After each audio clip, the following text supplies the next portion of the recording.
Oh no, according to Michelle Dieter's mom, Vita, I'm evil and manic right now because I want to cure breast cancer. Evil Dr. Frost has been working behind the scenes with a company called uh, New England Peptide for a couple of years. He's evil because he knows how to select certain peptides in order to become a vaccine one day because they know how to do it, and I do too because we're both biochemists. And if they actually get their act together and have a correct, good manufacturing process with ISO certification, with FDA approvals, then they can be a certified vendor for those that actually know how to speak proper regulatory English, meaning that's called international laws, guys. See, international laws. Dr. Stephen Frost is an expert at international laws, not domestic laws, international laws. Repeat after me, everybody that's in here in Gurney and also in Rockford, the little judge there. I know international laws. Okay, tell me all the ISO certification rules and guidelines associated with vendors, and then I will sit down and be quiet.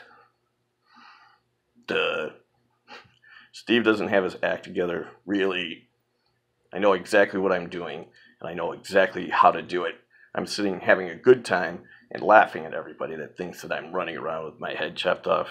I'm singing karaoke. I've been cleaning my house. I'm going to get $120,000 there. I got a personal loan from Discover Card so that I can actually have $120,000 cash so that I can play, so I can do my work. Because I already documented that I only have about $100,000 or so in that account. And then, of course, then I'll have another $100,000 to play with for my personal use. $100,000 goes a long way in Rockford. See, Mary's Pub is down the street, or place is down the street from me, 2 blocks away. It's $1 a beer, so I can only afford 120,000 beers. I drink about 2 a day, so that's 60,000 days worth of beers that I can have for the rest of my life. 60,000 days is a long time, in my opinion. So I think I could have a good drink for about whatever number of years is what my daughter would say, because you can't calculate it, you dummies. No, Steve is amazingly smart with money. Okay, everybody. Colleen, where's your $1 million in your pocket? Oh no, I'm bankrupt. I have no money.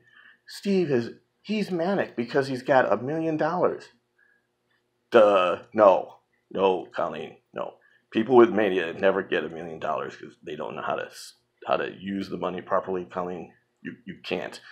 You don't understand, Reckless spending is not investing into silver, rhodinium. See, rhodinium is a good metal now, guys. So all those people like Vita, Laura, all the Dieters, Colleen, now invest in rhodinium with all your spare money. So I'm going to invest about $30,000 of my spare money in rhodinium and in silver because it's down 1/3. I believe that I could get 3 times the amount of value back in about 10 years. So therefore, that's a really good investment. And then it's hard money too, meaning I'm only using like 2 or 3% of my net wealth. So go ahead, guys, match it. If you are that smart of a financial people, you should be able to do that. See, that's how you do it in the real world. You put your money where your mouth is. So if you can't afford about $10,000 or $15,000 to invest in rhodinium, well, then you're not very smart like me. See, my dad was called a certified public accountant, so I learned all my investing skills from him.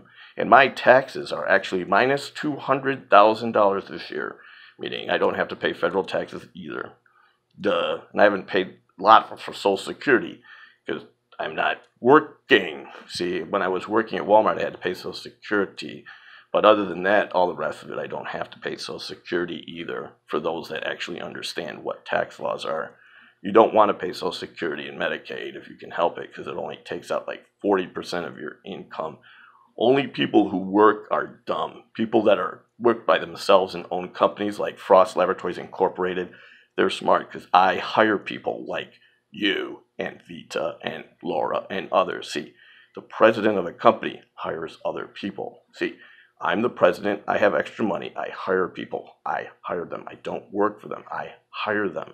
See, repeat after me, world. The president of a corporation hires other people. See, I'm just like any other one, like Steve Jobs. Steve Jobs is a president of a company. He hires other people under him.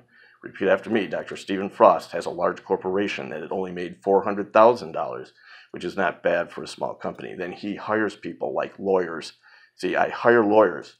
Lawyers are called Rene Hernandez. And then Michael Conway. Those are my lawyers. I hire them. I have a CPA that I use. I hire them. I pay them because I'm the president. I have to do that. I pay people. So I pay them money to do work for me. See, that's called an employer. I'm an employer. Repeat after me, guys. I employ people. Duh. One day you'll understand. There's going to be a board of directors. The board of directors is like Siegel. I will pay him. He will be my employee for $350. I'm going to be a board of director on another company soon because I just got one. Then I'm going to apply. And if I get it, then I'm now going to consult and give them advice. That's called a board position, meaning a very high executive level position that I just got in the mail today. All right? This is not called mania. This is called a businessman. Steve Jobs is not manic. Duh. Unlike Steve Jobs, I actually raised my children first and then became a powerful leader. Now, see, he was sad because he didn't have time for his children. No, I raised my children and then I became a powerful leader. Okay? Really? Okay, Judge. Make sure that you're the dumbest judge ever if you listen to Colleen. So, oh, here's how evil Steve is, of course. Not that he didn't have to worry about it anymore, hopefully. No, I support breast cancer research and cancer research my entire life. He's evil, and then he only donated every penny of his salary in order to do breast cancer research so I could give you a vaccine, world. Maybe someone in Hollywood would actually appreciate the fact that I'm trying to save your breasts. No, he's evil by actually doing cancer research. Right, Colleen? I'm evil because I'm doing cancer research. Right, Michelle? Right, Vita? I am evil doing cancer research according to you. Okay, die of cancer. Fine with me. Don't take my medicines.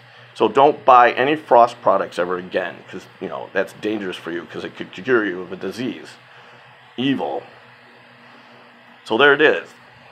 Look at all the nice people, 101.9, I love them, from Gertie, Illinois. Look at the date. That's a long time ago. Steve's been like doing research in cancer for a long, long time and supporting it too, meaning has always been my thing. Oh my God, he also did Real Life for Life in another year, plus other years. This one was documented the 25th year anniversary from 85 to 2009. Evil man donating money to cancer. Who in their life would do something like that in Hollywood, donate money like in the millions to research like me? Come on, Hollywood stars. If I can put up $1 million, someone has to be able to do that too. Here it is. No, breast cancer. Hit me with your best shot. That would be, I love Pat Benatar, and that's one of the reasons why I got this shirt. Maybe Pat Benatar would be interested in something like this. You know, Pat, this is your slogan. I want your breasts to be safe forever. Obviously, other people like Vita, Colleen, and Michelle in our Rockford area don't care about it, including the judge. So there's my favorite team called the Chicago Cubs right there, baby. So I always have my little t-shirt handy in case I have to go to the Cubs game. Now, I go to Milwaukee once in a while. I'm sorry, because it's a lot better stadium and a lot better price. I mean, I never waste money. I mean, why pay $1,000 for a Chicago Cubs seat in the front row when I could pay $35 and watch a game in the front seat in Milwaukee? That's wise decision, not reckless spending. Duh. So there it is. I am actually Catholic, and I practice it. Clap your hands, meaning that's very few people actually do what they say, I guess, in the world, which is dishonorable in my opinion. Say yes, she did it, meaning this is a very wonderful little thing to support a particular shrine that is found in Mexico. So I support that, meaning I believe in Mary because I'm a Catholic. Oh, I'm a Catholic and I know it because I went to Lemoyne College, and there's my reunion one to show that I actually went like to college, in case anybody doesn't believe that there's a Lemoyne College in the world, like Vita and Michelle and Colleen. And then this is another one that says I actually went on a retreat called Emmaus after Jesus Christ had risen, meaning a week afterwards. Because that's when the Emmaus happened, a week after Jesus rose from the dead. They had two people talking about it. That's if you actually read the Bible. And then there's the Bahamas that I went with my son when he was playing trombone in a jazz band. And I went in a Caribbean cruise, and this proves it because I went to the Bahamas. See, that's like evidence in a court of law of humor. So you guys get over yourselves. I mean, really, it's like, come on. Just because I'm a humble man doesn't mean I'm a stupid man. Oh no, he works at Walmart. He doesn't know anything except for everything.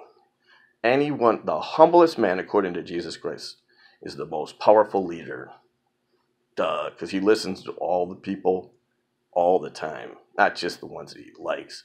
All the people, meaning from the poor all the way up to the rich. Read your Bible one day, guys. Jesus goes like this: you have to be the servant of all in order to be the best leader. So I follow that because I wanted to be the best leader, so I want to be the servant of all people.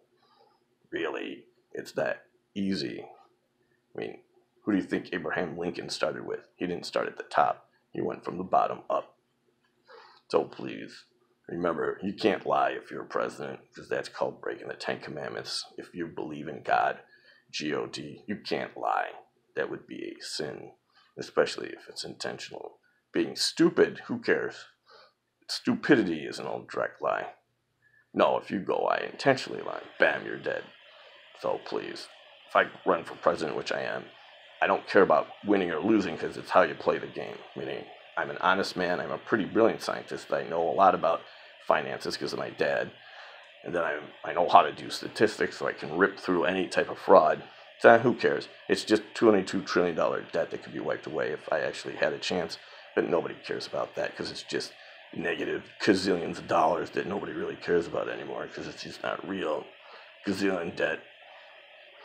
So please, it's like, what better country to live in than this one?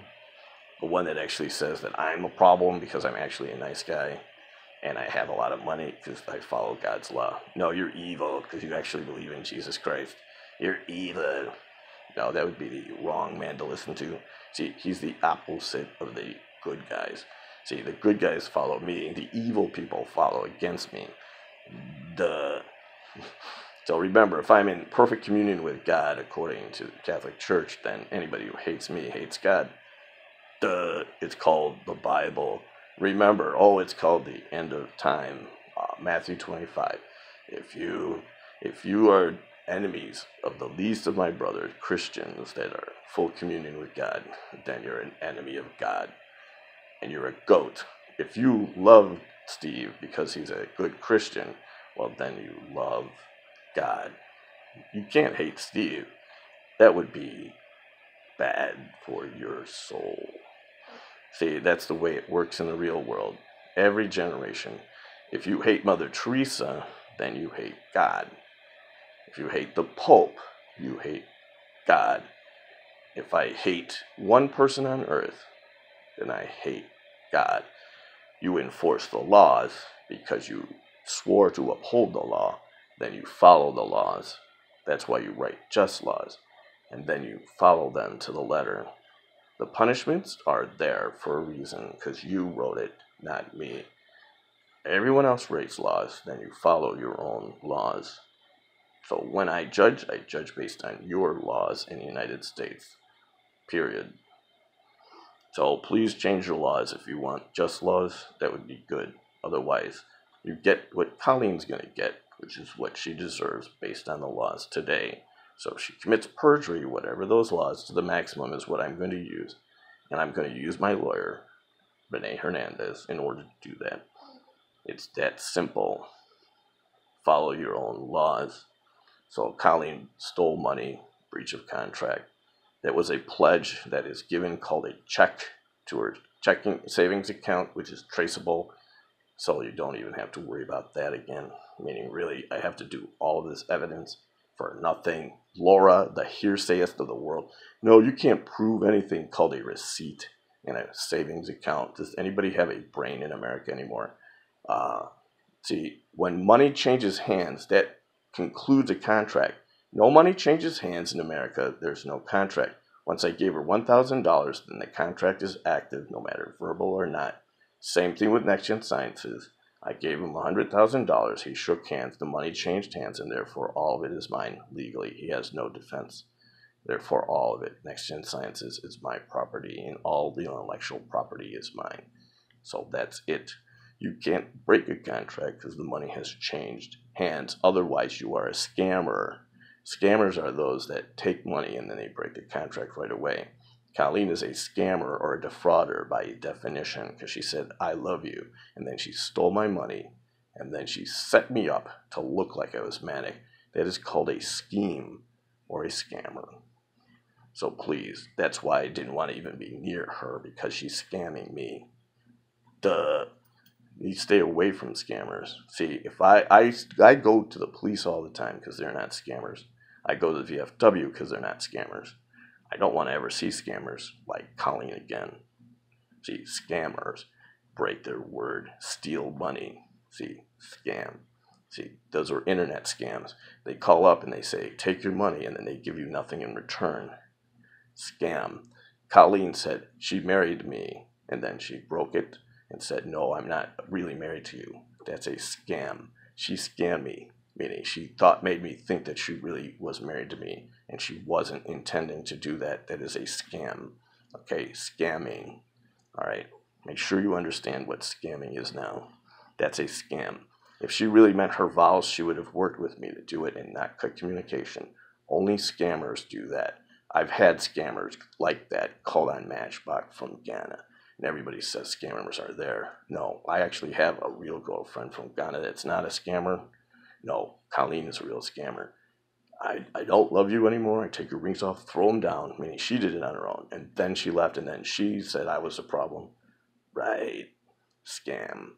All the way. Defraud. Scam. Beggar. Thief. All of those are what Colleen is. I was trying to cure her of her thieving ways. She was scamming money from her mom by not working. She goes, I can only work 34 hours a day because I've got a broken leg.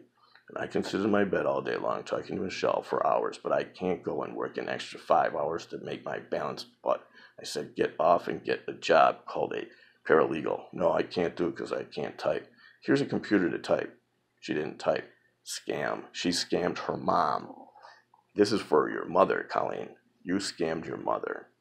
Okay, you were scamming your mother, and you were scamming your own family. Okay, you were lying to them about not being able to work. You decided that you're just too easy to sit in bed all day. Remember, I tried to break you of that, and your family was actually happy, and you were happy. But no, you went back to your scamming ways at the end. And then you were the one that got mad at me. You're a scammer. Therefore, full force of the law. I do not have any sympathy because you scammed your own family. I thought that you said, oh, I'm a great paralegal and all I need is typing. Excuse me, there was the computer just for you. So maybe if you get any kind of brain, maybe you're really just that dumb, and then you get my computer that I offered you only like 2 months ago that I got just for you so you could actually do some work for me, like called typing, so they could learn how to type. Now me, I can type really fast on my handheld because I do it every day. No, I'm going to just scam and sit in my bed and do shit. So remember that. Okay, that's a scam. If people can't figure what a scam is now, maybe I have to define everything in the world because you guys don't even know what laws are anymore or legal documents because I actually read them. It's called Black's Dictionary. It's called a books that I can get at the library. I can get these books of law on the internet. Duh.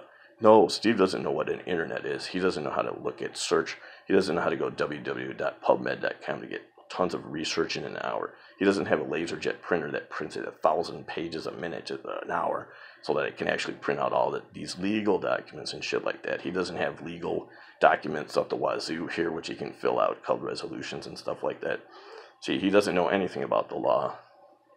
I incorporated my own company. I didn't need no lawyer. Duh. No, you can't do that on your own. Yes, you can, because it's called private law. I incorporated my own company for like $500. Who needs a lawyer when you know how to do it? Duh.